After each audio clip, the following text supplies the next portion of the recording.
It's not easy living on a dying planet, but it is easy to feel overwhelmed when it comes to making changes and taking action to try and save it. Where do you start? Is it even worth it? Can you really make a difference? Welcome to the Tea on Sustainable Living podcast, where we attempt to answer these questions by spilling the tea on living sustainably in a world that's going to shit. I'm Brandee. And I'm Hannah. And for years we've been navigating the big, messy grey area of caring about our planet. It hasn't always been smooth sailing, but we're not giving up yet. So, brew yourself a cup of tea, get comfy, and let's try and navigate that grey area together. Hello, Give-A-Shitters. This is Brandee. And this is Hannah. And you're listening to episode number 19 of the Tea on Sustainable Living podcast. Yeah, I forgot that last week. Yeah, I did that last episode. But hopefully through the power of editing. You didn't notice. Do you want to start it over? Or just leave no, it's fine. All right. They can hear the bloopers. Hello, Give-A-Shitters. Yes, we are back, and Hannah, if you haven't already noticed, is feeling a bit under the weather, but better. Yes, better today. But I was saying I've got this nice husky voice just for you all today, listeners. It reminds me of Phoebe from Friends when she's sick and has her sexy voice, and then she gets better. It's like, oh, I lost my sexy voice. That's quite a good thing. Maybe I need to send some sexy voice notes out. There you go. Get on Hinge. Hello. Hannah here. Okay. Anyway, we should probably get to the episode. We're trying to double batch today. So, what are we talking about today? We're talking about Amazon. Woo. Yes. Woo. We get quite a lot of Amazon deliveries in our flat. Yeah. Yeah. I get a lot Some of them reused. are mine. Yeah. I get a lot of reused Amazon boxes when I order from Vinted.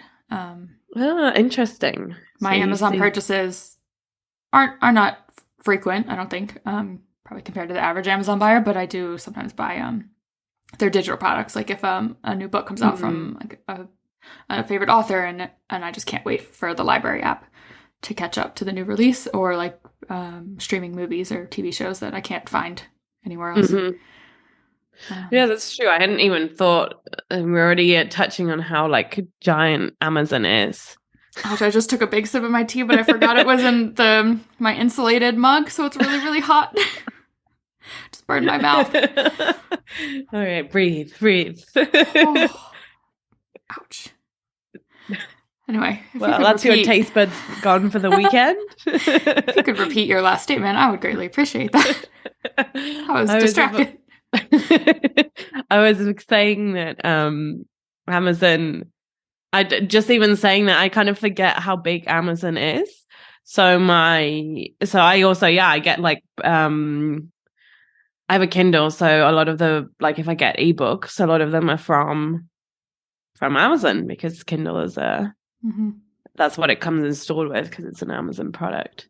Yeah. And even with my library app, it's connected to Amazon and their library books. So I'm not like buying it, but it's still like you still have to go through Amazon to get it on the Kindle app. There might be another, I don't know if there's another option. I remember at the time of signing up for this library app to check out digital and audiobooks, ebooks and audiobooks. I just connected it to Kindle, which has to go through Amazon. So I don't know if there's another option. Anyway. Yeah. So I think we want to use this episode to sort through our thoughts on Amazon, because it's complex. It is. And like, surprise, surprise, most things, it's not a black or white thing. As much as I feel like in my head. What a shocking statement. Shocking. We say that every week. I feel like in my head, I associate it as bad. I think Amazon, bad. So I think maybe I do put it a bit more in the black category, despite just having said that I do occasionally buy products from there. But yeah, I think I would also agree with that. And I'm like, oh, Amazon. Ooh. I should feel bad about this. But let's explore why. Why do we think we should feel bad about it? I think for me, you can look at it. The working title of this is The Problem with Amazon and Jeff Bezos. And then like the notes, Amazon versus Jeff versus the system, which is capitalism. So it's like there are so many things at play. If it's just like Amazon and the website and the products, it's the sheer volume of it that bothers me. And in one of the articles we'll link just the sheer waste that happens. Because I remember when I used to buy products regularly, like physical products regularly from them, and something would be wrong or wouldn't get delivered. Often it would end up being delivered just late. They would just resend it and not ask for, or give a refund and not ask for the item to be sent back if it was like a problem with an item. So they're just very quick to be like, oh, we'll just send another. Like, well, you're like, aren't you losing money? Which I think, I'm sure there are books and articles that go into like all of this like fancy business setup and how I think that still works in their favor. Basically, like they're okay with losing a bit of money because as a customer, like, oh great, I don't have to go and return this because they're gonna make it easy for me, and people like that. So I guess it must work out for them in the end. But yeah, I'm sure there's some fancy theories and financial explanations to that. But what did I read in one article? Oh, about Sorry, my doorbell is ringing. I'm gonna go. Okay, well you go to that. I'll look up this article. Ironically, it was an Amazon package. Amazon delivery. Oh, what good timing! Should we bring her in on this episode? So I found the articles from Tribune Mag, based in the UK. Amazon is a symbol of capitalism's wastefulness, is the title. And a quote within that article is, a new report has revealed that just one Amazon warehouse in Scotland destroys 130,000 unsold goods per week. A reminder of the waste involved in production for profit rather than public need. Yeah, that sounds pretty shocking. And the article, gets even more shocking. Just the sheer amount of waste. Did it talk about how that compares to other companies? Like, I don't remember. I know other companies were referenced in one of the articles I found. I can't remember. I think the main focus was Amazon. Yeah. I mean, that's shocking. 130,000 items. Warehouse. I can't even imagine. But I wonder, like, is that just how the system is currently working? Yeah, I know they're not alone in destroying things like the fashion industry, which I think we're going to have another fashion-related episode soon-ish. Yeah. About, like, destroying, like, the previous week's items so that no one can wear it. Oh, that was I think I saw that in, like, the minimalism documentary. That I just rewatched not that long ago. So no, they're not alone in that they destroy items. But because Amazon is so big, the scale of it is scary. And wasteful. Yeah, it's true. But then on the other hand, it's hard. Not the waste thing, but the sheer volume of products is kind of one of the good things about Amazon.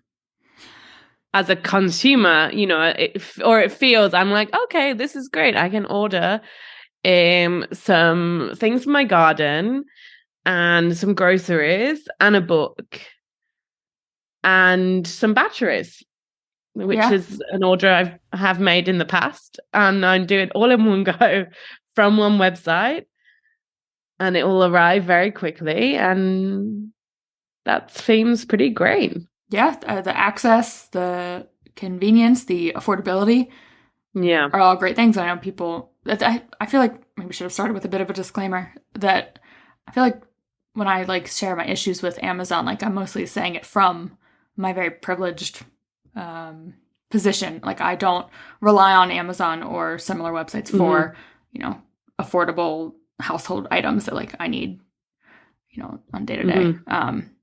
So because that is a reason not to say it's all bad, because there are people who rely on it.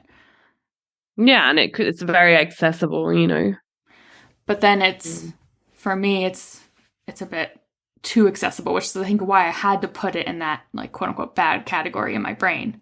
Okay. Because I used to make similar purchases, very varied and weird combination of things because you can get them all on Amazon. The click of a button.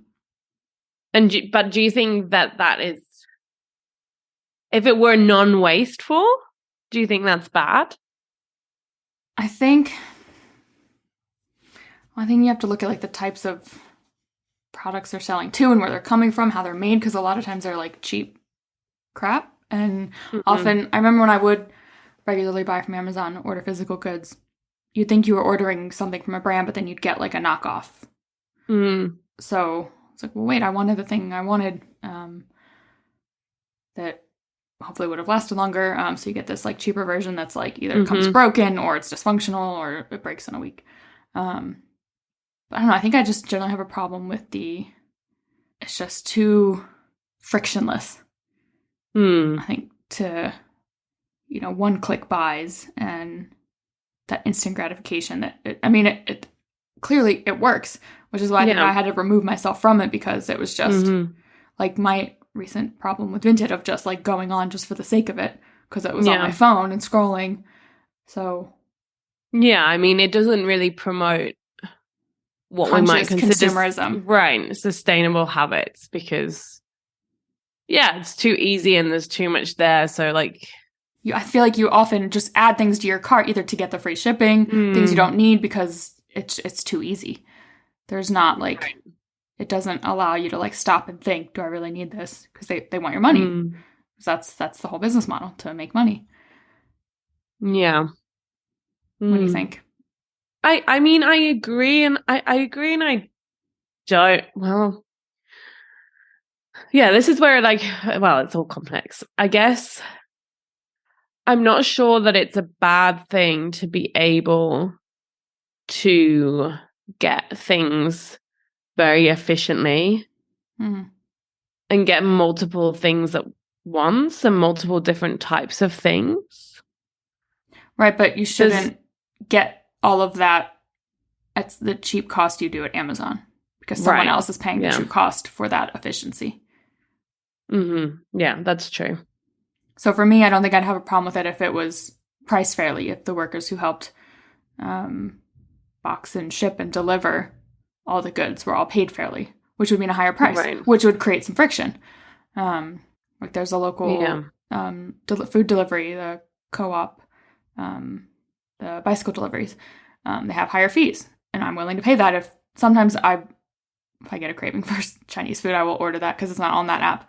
I will order it from one of the regular ones like Just Eat. But for the most part, I start with the more expensive one because I know they're,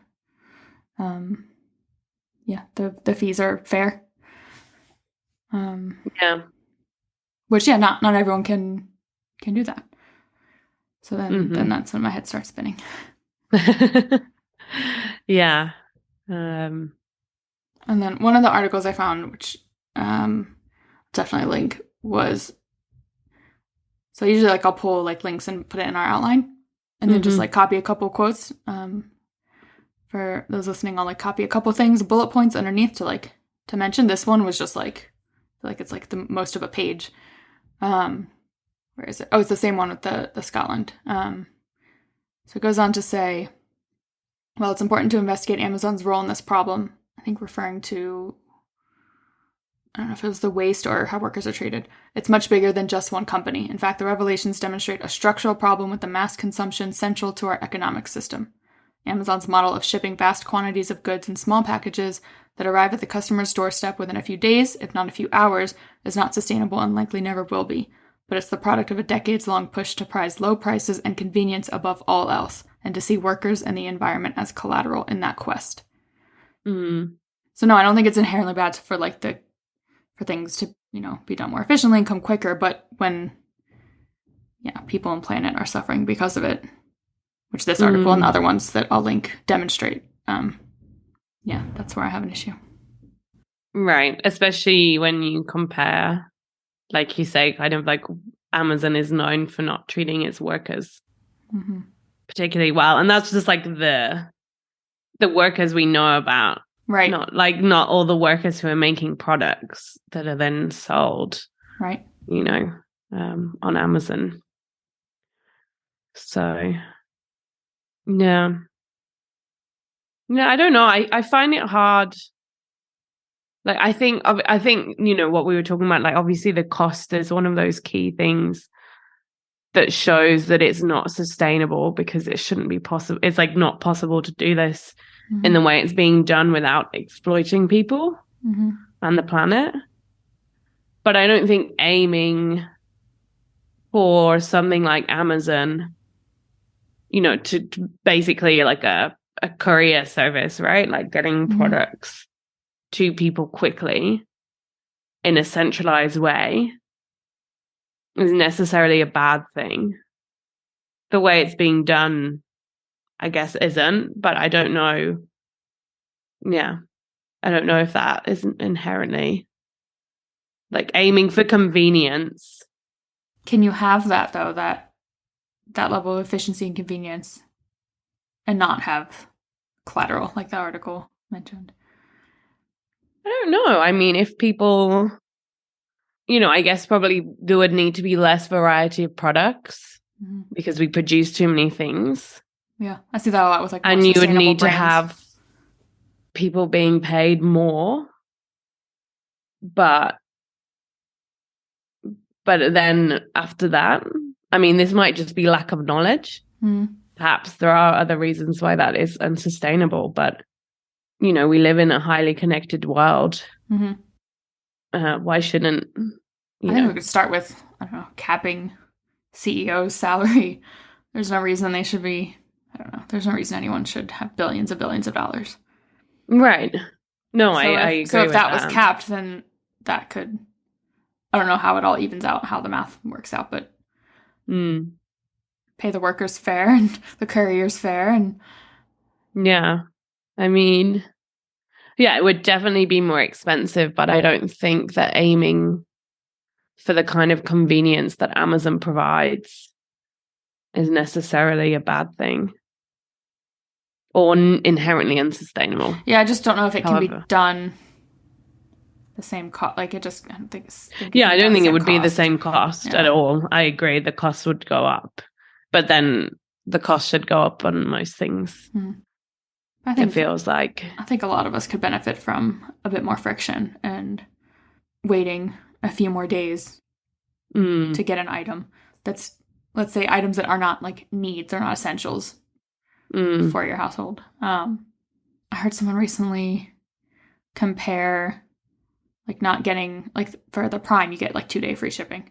That's like one of the perks. I heard someone like compare that to like, how crazy is that? Like, it's basically an adult throwing a temper tantrum. What do you mean I can't have that immediately? What do you mean I have to wait? I want it now. And then I picture, what's her name from Willy Wonka? Veruca. What's her name? Yeah. I need it now. It's like, do we though? Yeah, but it doesn't mean that it's not necessarily like nice to have things now. Oh, I'm not saying it's not nice. It's just... I don't know. I understand where you're coming from, but if we'd like... This is depicting like the utopian Amazon, which everyone's being paid fairly and it's sustainable.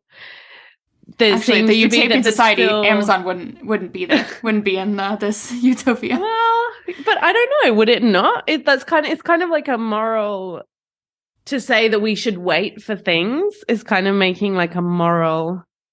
Or like that it's good for us to wait for things. It's making a sort of moral statement. Well, I think we could benefit. I'm not saying we could benefit from waiting a bit. Our bank accounts, our closets, our kitchens, because that was one of the areas that I would buy things on Amazon that I did not need.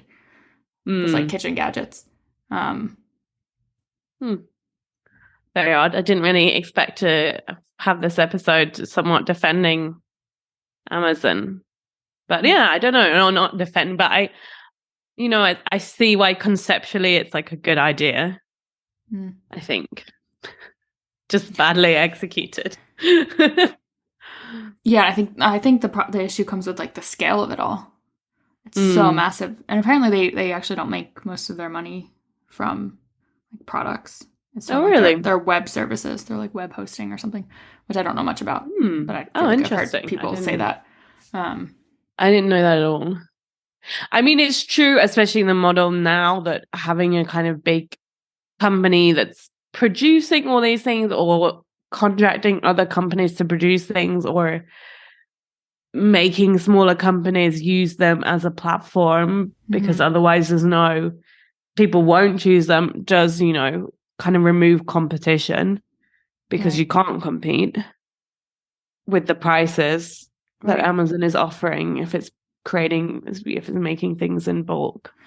Well, I think that was one of the issues you had first mentioned in the outline about like I forget how you phrased it, like crowding out like the small businesses, which I mean kind of ties into what I was saying about we could benefit from like more friction, like going out to a local bookstore, going out to a local store that sells like kitchen, like home goods to support those local businesses instead of just going on Amazon and doing like the one-click buy.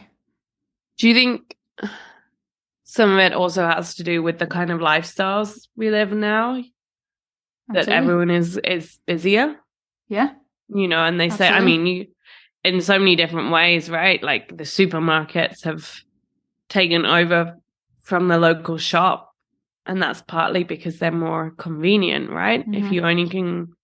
If you only have to go to one shop, unless you really have time or you really enjoy it, it's better for most people. Yeah, even if we would like to think that we want to shop at smaller places. Mm-hmm. I don't know. The truth is in the footfall. Yeah, I mean, and I tend to go back and forth with that. I'm surrounded by grocery stores, and I'm able to walk there on foot. But yeah, if you're like in a lot of America, you have to drive to the grocery store. So if you're having to drive to all these places, it's better to like do it all in one go to the furthest one and work your way back. But it does still add up a bit. So yeah, I can see an argument for it's in some ways better to go to one place. But I think for me, like I forget which episode I mentioned it in. Maybe it was like, was it plastic or trying to mix it up between bulk and the chain grocery stores. I still try to do that. I could be a bit better. So I'm like saying all these things as much for like myself as for those listening. I think going to local shops. I mean, I think living in Spain made me realize how inherently lazy I am. I don't think it's just me, because it's true in Spain on where I've been living. There are lots of smaller shops still. There's lots of small fruit and veg shops and some bulk shops. And I do shop in them occasionally, but most of the time I go to Lidl. That's the truth. I go somewhere where I can get everything in one go.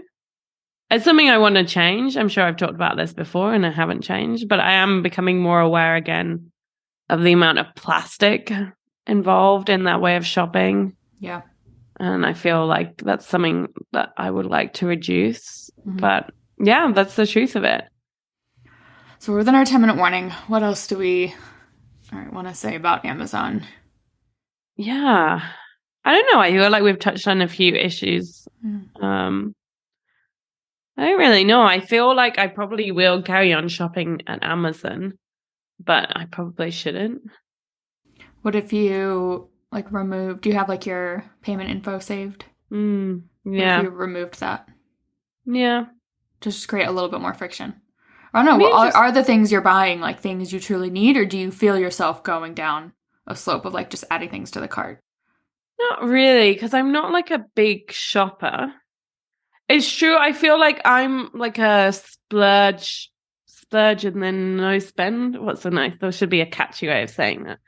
I feel like every few months I'm like, oh, I need to buy that thing.